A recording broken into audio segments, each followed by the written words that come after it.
Good evening, everyone, and welcome. This is Twist Gaming, where you get to play board games with us. We're coming to you live here from our studio in South Florida, bringing you our first impression session of our Spotlight. And this week, we had the pleasure of showing off Valerian, the Alpha Missions by Ultra Pro and by Ryan. Ryan was a lot of fun. We had him on in our Spotlight session. If you haven't had a chance, go check out the video on demand of that. But first off, let's get some introductions out of the way. As usual, I'm Matt. And I'm Josh. And we are Twist Gaming. So, again, we just said we did Valerian, the Alpha Missions. And also, we'd like to point out that this stream and all of this week's streams are sponsored by Valerian, the Alpha Missions by Ultra Pro. So, big shout out to them. Big thank you. So, Valerian, the Alpha Missions. What kind of game is it, Josh? It's a co-op game. It's got some really cool little... I want to kind of compare it to, like, Forbidden Island. Okay. Because the tiles made me think of that. It's got the tile flipping mechanism. Kind of, it's a little different, but you're trying to complete these missions. You're trying to complete these missions to get 20 points, and then get the hell out. So before the opponents get 20 points, which the opponents in this case are the aliens that are chasing you, and the longer aliens are chasing you, and the stronger that the aliens are, the more points that they are getting. Yeah. So I want to compare it to Forbidden Island a little bit, just because it has a very similar, like, tile flipping. You need to go collect mechanism. stuff, and then come back to the starting point, basically, because that's how that works. But it's a lot more complicated, and it's got a lot more depth to it. It's got completely different mechanisms and everything to it too. Yeah, it's just it's what first came to my head when I wanted to describe the game for some reason. So Valerian is the IP based off of, first it was the old was it 60s 70s European comic books, comics that were. They weren't European. They were more popular in Europe. Okay. So it was like a comic book graphic novel series, space exploration. They recently had the movie Valerian, the City of a Thousand Planets. That was released last summer. And then this is based off the movie. Correct. Which is based off a comic. Correct. But the game is not based off the comic. Correct. All right. I mean, sure. We can make that link there. So first up in the first impression session, we talk about our favorite aspects of the game, and I'm going to let Josh start this one out. It was a cooperative game. We lost the first time. We won the second time. Yeah. So just go ahead and start us out. So favorite thing about co-op games is risk management. Yeah. That's like, since Pandemic came out, that's like what you have to do in a co-op game. It's all about risk management of... Can I risk this to do this? Make the benefits and stuff like that. Right. The first game, I went off the wall and just went. You did. Let's see what happens and reveal all of the stuff. It didn't work out in our favor. Caused all the chaos. It was close. It was close. It didn't work out in our favor.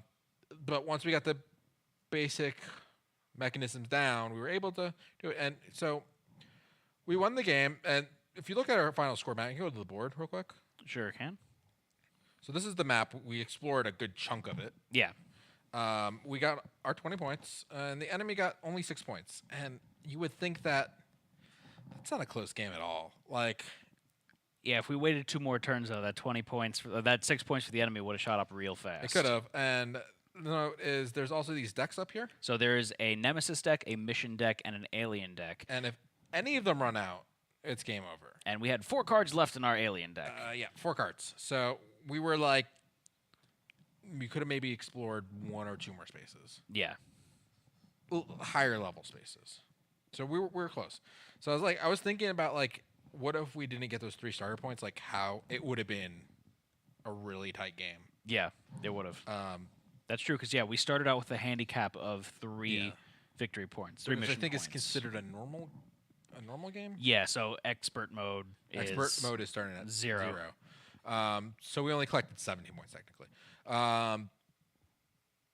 So it was actually really close because of that. Not and I think the last game, like, the tracker was just like, oh yeah, I'm jumping 9 points. Like, if it hit my turn, it was going to jump 9 points. So it wasn't like, oh, it's just 1, 2 points. It's like, no. 9 points. You just got really screwed, and 1 screwed turn can just kill the tracker. Yeah. Because how many points did I have in my thing? I think I had... How many tracker points? Monster points. I had like 12 points. Yeah, you had like 12 points. It was ridiculous. And the thing was, like, I ran through a couple spaces, but only 1 space gave me monsters. Yep. And it was just that 1 space that, like, totally gave you the worst monsters possible. Aliens. And then I got the Nemesis, which was a level 4 Nemesis, and it was just It nasty. ramps up, and that's what I think one of the good things that this game does really well. And Ryan was actually talking about it during our spotlight session. Is that it has a decision tree that starts out narrow and then branches out, and it escalates the pace of the game as well. Yes. So the game starts out with you. I'm moving one space. I'm maybe getting one alien chasing me. I can do one thing. Yeah. But then as the game progresses, I'm running halfway across the board. I'm trying to accomplish multiple things at once. I've got 3 aliens chasing after me. I need to manage this somehow. And so it turns into we can start out spreading out, but quickly we find ourselves huddling together for warmth in the cold, Yes. cold abyss of A- space. So I like that we kind of need to stay near each other, kind of, Yeah. to help each other out as baddies got on top of us. But we have these beacons going across the whole freaking map. So we're like, It forces you to run around. it forces you to run around away from each other. And what we were trying to do was kind of be in the same cardinal directions. Yeah. So we can still help each other out. Because you can help anyone in your line as long as there's. Flipped face-up tiles in those so- spots. So another thing that I really enjoyed about this game is the fact that the tiles are randomized at the beginning, and it basically really changes up the play experience based off of how these tiles work. Because the first game, the tiles were spaced out pretty broadly, Yeah. and there was a lot of level 1s right in the immediate area. So we had a little bit lower risk jumping around, but at the same time, it was harder for us to maintain line of sight on each other to help each other out. Yeah. Whereas in the second game, we had a bunch of stuff clustered in the beginning, but since we were able to explore those fairly rapidly, we created these broad, sweeping line of sight, and we were able to kind of help each other out from And a I distance. think that was also part of like, all right, we want to make sure we're in line of sight. And that's how we couple our movements instead of let's move randomly places. Right. And another thing, too, is that in the first game, the Nemesis deck, let me show off one of these cards here. But so all the Nemesis cards have a grid pattern in the top right, so it tells you where to place the Nemesis token, go back the to the beacon board real quick. token. So we've got our So- A through G, and then we've got our 1 through 7 across the bottom. So you can see that that's how these tokens were placed. So the first game, super duper inconvenient where they were placed. Yeah. Very hard for us. That and all the beacon tokens were on the edge of the board. Yeah. And it's just like, okay. We're You boned. have to stop every time you go to a space, and it's just like, all right, this is a new space. a Yeah. new space. And it's just like, okay. Meanwhile, second game, they started to cluster around each other and spawn on spaces that we already explored. And Yeah. we're like, oh, this is significantly better for Easier, yeah. us. Yeah. So there's that random luck, but it again still much like pandemic and stuff. There's luck and then there's skill Right. that you need to kind of beat it. And sometimes you just have an unlucky game where you can't Mhm. win, and sometimes you have a little bit easier than normal. Which is good because it prevents you from doing the same strategy over and over and over again. So it adds to the replayability there. So any other aspects of the game that you really enjoyed that you want to talk about, Josh? I really like the art. We didn't talk about that. Like The artwork on the board is absolutely gorgeous. yes, The artwork on the back of the cards is really pretty. It's also the box art. The monsters or the aliens and the characters, they're all, they're gorgeous. I mean, they're movie assets, but they're But really, really pretty. they're not movie assets at the same Yeah. part because this is all digital art. This isn't screenshots like Right. which is what I like. I don't like when there's some games that they do an IP and they just use Pictures. pictures from the actual movie and Right. like it's cool, but like I feel like this is a little bit nicer. Yeah. Just because it doesn't have that super photorealistic. But it also ties in with the movie as well if you've Yeah. seen it. So the characters that you see in the cards are, they're from the movie. So you're able to recognize it, link it up with the movie without it feeling like you're just rehashing Yeah. the movie. And one thing where I like the point Ryan point out is he wanted to make the game so you weren't replaying the movie. Right. It was You're kind of expanding upon the universe. so, and I think it did a good job of that. Yeah, I agree. Another thing too, quick reference guide, printed on the back of the book, very convenient, very nicely printed. So just a big thumbs up for that. And then also, I really liked the gear cards just because it allowed you to change up your play style a little bit. Yeah. There's a couple duplicates in here that we got grabbed a couple times, Yeah. but there's a nice amount of different Yeah, gear cards that allow you to basically change up your strategy for how you're playing each time around. All right, so is 16 there gear cards. anything else? No, I think that's Okay, so now for the second part of the first impression session is constructive criticisms, and this is where we talk about any aspects of the game that we would tweak, change, alter, if just because we think it would take it one step up. So I'm gonna jump in first with this one, and I'm gonna say that I wish that there was a little more variety in the board tiles, because there was certain spaces that we saw kept coming up over and over, and I get why, because they interacted with the mission cards. So there's some mission cards that say uh, the human battleship green room gives it a plus point there. yeah. But there's 1, 2, 3, 4, 5, 6 of those out on the board right now that we have explored, and Mostly the level ones. I wouldn't mind them as much if maybe they had slightly different art assets or slightly different exploration value. So some of them drew different quantities of monsters, or some of them had energy cubes, some of them didn't. So Yeah. it just made the rooms feel slightly more unique. Yeah, I could see that. Would also be cool to see some on the level 1 cards. Hmm. Like the hallway. It's just like you found a hallway. That's the only space like that, though. To but be like fair. if it did something more like move one space more in the direction you're going, Oh, that would be interesting. and that could throw you into a level 3 like Oh, it like could also slingshot you into kinda a sling room. you- That'd be or- kind or of something cool. like that. Would have been kind of interesting. Like there's I felt like going to level 1 of the room there was no threat. Yeah. Like not at all. And I would have liked a little bit. I go with your point where I would have liked a little bit more something. Yeah, you hit that point good. It's nothing crazy, but no. just a little tweak to it, I think would add to the feeling of a little bit more freshness between those cards. Because we just I explored 3 level 1 rooms and it's whatever. All right, so we've got a bug flying around. Another point that I'd like to make is I am not a fan of the colors used for the individual players. And it's kind of interesting because the majority of games use the same set of colors. So you have a red, a blue, a green, and a yellow, or something to that effect. And I'm going to switch over to the board cam here to show it off. They use blue, standard blue. Then they use pastel green, pastel yellow, and pastel orange.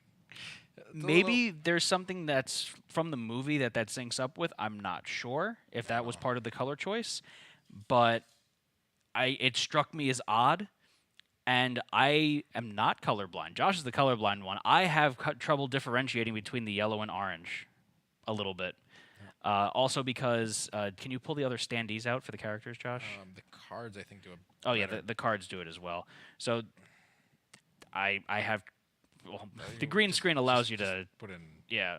So those are 2 different color cards. It doesn't matter so much for the action cards, but the character standees are the same borders. Yeah. I want to go back to real quick for the standees. Yeah. One cool thing I did like is they included 2 of each color. Yeah. They had both male and female protagonists from the movie. Right. They had which Valerian I thought and was Laureline. Yeah. Which was cool. So you could pick which one you wanted to play as. It was a nice touch. Which is a nice little touch. But yeah, the player colors would be nice if the orange and yellow are definitely. But the thing is, you use your own dice, and that the only thing that really matters is the player token. Yeah. So if there was some differentiation between the player tokens with either a symbol or just a different pose of the character, I guess you could play as. Valerian, the other one plays Laureline. For those 2 colors or something. There's things around it. It's not a big deal. It's minor thing there. But no, this was a solid co-op. I'm trying to think what level of co-op I would put this at. Mm-hmm. I think it's close to a pandemic entry level. I don't think it's too difficult. It's entry level, but it's not exceedingly light. Yeah. So this definitely has some nice strategic elements to it. I can see that it would be fairly susceptible to alpha gamer, but a lot of co-op games fall into that, so I'm not going to fault the game for that. I I had to fish a little bit to think of criticisms that I have. No. Anything on your end? No, yeah, I didn't even think about the level 1. That's probably the biggest. Yeah, A little bit of variety would have been nice. because variety is the spice of life. Yeah, but no. I want to check some of these level 3s. That's Yeah, we another didn't really throne explore too many level 3s. Container bay. Container bay. So level 2, we got a paradise alley. We got a submerged habitat. There's only 3 different. Got a throne type room. of. There's the throne room, the container bay, and the gaseous land. So yeah. I think that would make it a lot more interesting for me in terms of the But I variety of think the the card. missions would kind of get hindered on that. They would. And that's a big part of it. So. All right, so right, if there's no more constructive criticisms, let's move on to the most important question of the evening, and that is, would you play this game again? Josh? Yeah, no, this was fun. Curious to see how this plays with more players.